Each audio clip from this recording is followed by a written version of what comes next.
Aquí en el programa y su servidor en la columna que se publica en Excelsior, se ha tratado en varias ocasiones el tema de un municipio jalisciense de los Altos, de la región de los Altos, que se llama Teocaltiche. Este municipio pues ha vivido ya más de 5 años, probablemente más, 6, 7 años de violencia continua. Y parte de la razón es que se encuentra ese municipio en la frontera de dos territorios disputados por sendos cárteles, el cártel Jalisco Nueva Generación y el cártel de Sinaloa, y pues por ello muchos habitantes de este municipio, tengo entendido que tiene como unos 40,000, pues han tenido que dejar sus hogares, desplazarse a otros puntos para evitar caer en medio de la zona de combates. Y recientemente policías de este municipio que iban a ser sometidos a pruebas de control y confianza en Guadalajara desaparecieron, algunos aparecieron asesinados. También un ciudadano, de esto escribí hace unos días, que pues vino a la Ciudad de México a denunciar lo que estaba pasando en su municipio, pues fue asesinado en su casa ahí. Pues en ese contexto, las fuerzas de seguridad descubrieron otro narcorrancho ahí en Teocaltiche, y vamos a platicar sobre esto y sobre los hechos de violencia que en las últimas horas se han registrado en el Bajío y el occidente del país con David Saucedo, consultor en materia de seguridad. ¿Cómo estás, David? Bienvenido nuevamente al programa. ¿Qué tal, Pascal? Qué gusto saludarte a ti, el auditorio y a tus órdenes. ¿Cómo caracterizarías la zona en la que se encuentra este municipio? Bueno, de manera estratégica, el cártel de Sinaloa, desde hace ya algunos años, para impedir la invasión de células del cártel Jalisco al estado de Zacatecas, en donde había una presencia importante del cártel de Sinaloa, colocó una especie de tapón para tratar de evitar el flujo de hombres, armas y recursos del cártel Jalisco hacia las células que habían invadido el sur del estado de Zacatecas. Zacatecas durante mucho tiempo ha estado bajo el dominio de varios grupos criminales, pero el cártel Jalisco en concreto trató de apoderarse del territorio en su totalidad. De hecho, la zona de Fresnillo, que durante mucho tiempo ha sido uno de los municipios de mayor violencia homicida y de mayor percepción de inseguridad, era el municipio en donde se confrontaban la avanzada del cártel de Sinaloa y la avanzada del cártel Jalisco para cortar los suministros. Es un poco de geoestrategia que ha aplicado el cártel de Sinaloa para cortar los suministros que llegaban desde la zona metropolitana de Guadalajara hacia la avanzada del cártel Jalisco en Zacatecas. Colocaron una cabeza de playa, una especie de muro de contención con células del cártel de Sinaloa en el municipio de Teocaltiche, en donde rápidamente el cártel de Sinaloa se apoderó de los municipios, del control de las autoridades locales, de las direcciones de policía. Establecieron toda una red logística de bodegas, centros de entrenamiento, hospitales, obviamente con el control de los C4, los sistemas de videovigilancia de los municipios, e incluso participaron en procesos electorales, financiando candidatos o amedrentando candidatos que no fueran de su agrado. La verdad es que no me extraña que estemos encontrando en esta zona de los Altos de Jalisco toda esta infraestructura con la que cuenta distintos grupos criminales que se están disputando el acceso al estado de Zacatecas. Sí, incluso el exalcalde, el que perdió la elección el año pasado, está huido, ¿no? Lo han querido buscar, pues para que responda por varias situaciones, y pues no lo encuentran. Está más que desaparecido, está huido. Sí, definitivamente son varios municipios. Teocaltiche también está el municipio que le dicen la Chona. Sí, Está y muchos de ellos bajo el Encarnación signo de Díaz. MC. Encarnación Díaz, Sí. también está el municipio de ay, Lagos, Lagos de Moreno. Sí. Todos estos municipios que están en la órbita del cártel de Sinaloa, o bien con una presencia importante de células de este grupo. Todavía no se ha revelado la identidad del grupo criminal que estableció este narcorrancho, que también tendría las características del que se encontró a las afueras de la zona metropolitana de Guadalajara. Seguramente también un centro de entrenamiento, muy probablemente también se cometían ahí homicidios, aunque a las autoridades les molesta mucho el término. De manera coloquial, todo el mundo entendemos a qué nos referimos cuando decimos que también era un centro de exterminio. Ujú. Es una frase que le molestó mucho a las autoridades federales, pero es de fácil comprensión y todo el mundo entendemos. Nadie lo confundimos con un centro de exterminio de la Segunda Guerra Mundial. Todo el mundo entendemos en la lógica mexicana de qué estamos hablando.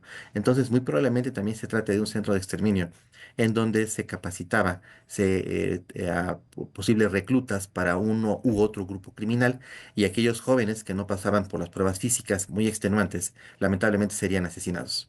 Bueno, pues así está la cosa en Teocaltiche. Me gustaría preguntarte a continuación, David, por tu interpretación de los hechos que vimos el miércoles, bloqueos en carreteras, quema de vehículos, quema de negocios, el asesinato de dos elementos de seguridad, según dijo ayer el secretario de Seguridad Federal, Omar García Harfuch. Estamos conversando con David Saucedo, consultor en materia de seguridad, y vamos a platicar ahora sobre el saldo de estas acciones violentas que se desplegaron en varias partes del occidente y Bajío, con bloqueos de carreteras, varias carreteras, entre ellos la México-Guadalajara, y también la quema de negocios y quema de vehículos. Me recordó, David, a aquellos hechos que aquí narramos en imagen hace ya pues casi una década, el 1 de mayo de 2015,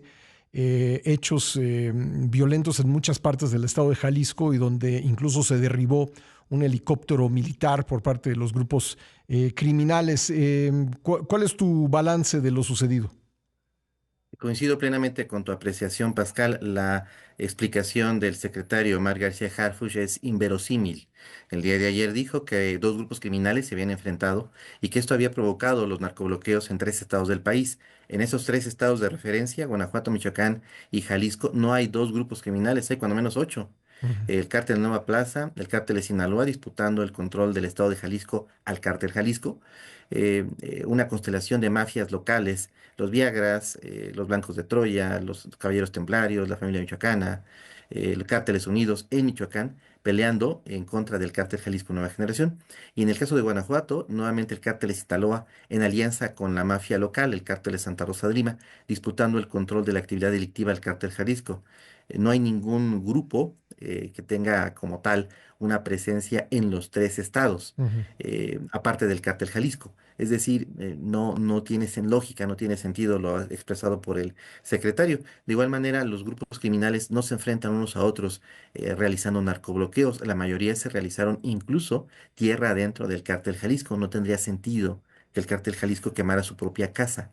Más bien parece, como se estuvo rumorando durante la tarde del día en el que ocurrieron los narcobloqueos, que hubo un intento de captura de un alto jefe criminal del cártel Jalisco. En algunos casos, en algunos momentos, off the record, las autoridades reconocían que se trataba de Ricardo Ruiz Velasco, un líder, un comandante del cártel Jalisco que tiene bajo su control tres entidades, Guanajuato, Michoacán y el estado de Querétaro, y que eventualmente esto había provocado una reacción por parte del crimen organizado. Incluso las propias autoridades de Michoacán, de manera preliminar, habían dicho que un operativo en Apatzingán con este propósito, la detención de un comandante del crimen organizado, había desatado el infierno. Me parece que se trató de un operativo fallido, con el que no lograron detener a este personaje, Ujú. y las autoridades, para justificar todos estos hechos y no ser señalados por un operativo que no logró su objetivo, finalmente deciden responsabilizar de manera genérica, sin dar nombre y apellido, a dos grupos criminales. Pero te reitero, allí en esta zona no hay dos, hay cuando menos seis. Ahora, esa parece ser una estrategia, porque ya la hemos visto varias veces, incluido el 1 de mayo de 2015, del cártel Jalisco Nueva Generación, ¿verdad? Es como el sello de la casa, ¿no? Ese tipo de bloqueos y quema de vehículos y negocios. Definitivamente lo que hacen es provocar la dispersión, obligan a las fuerzas estatales y federales a que despresuricen la región en donde hayan concentrado sus tropas para el operativo de extracción de algún jefe criminal capturado. Como tú bien señalas, en ese operativo al que haces mención, donde se trató de capturar a Nemesio Ceguera, alias El Mencho, incluso sacaron de sus bodegas los misiles tierra-aire con los Ujú. que disponen y con los que aparentemente también habrían lanzado ataques de comando en contra de secretarios de seguridad pública y de otras entidades. De hecho, en el estado de, si no me equivoco, Guanajuato, Hace 4 años ocurrió lo mismo con una quema de tiendas de conveniencia muy conocidas, eh, alrededor de 30 en Jalisco, otras 20 en Guanajuato, en donde igual, ante un operativo de detención, eh, las células del cártel Jalisco, células incendiarias, fueron a quemar estas tiendas. Algo sorprendente que durante 4 horas, cuando menos, en los estados de Jalisco, Michoacán y Guanajuato, las células incendiarias estuvieron secuestrando, incendiando vehículos de transporte, tráilers, camiones, y no hay un solo detenido. A Mm. pesar de los sistemas de videovigilancia tan costosos que han adquirido las tres entidades, no hubo una respuesta por parte de las autoridades para hacer detenciones. Durante 4 horas estuvieron desplazándose las células y no hubo un solo detenido.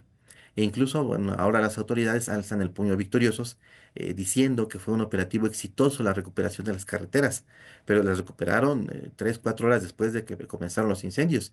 Entre tanto, la población estaba con pánico, difundiendo en redes sociales en tiempo real las imágenes de los narcobloqueos. Oye, y luego por eso, David, pues desde otros países, desde Estados Unidos, por ejemplo, pues se dice que en México hay un amplio control territorial por parte de grupos delictivos. Si tienen esa capacidad de movilización, pues estos grupos criminales, pues parece que sí.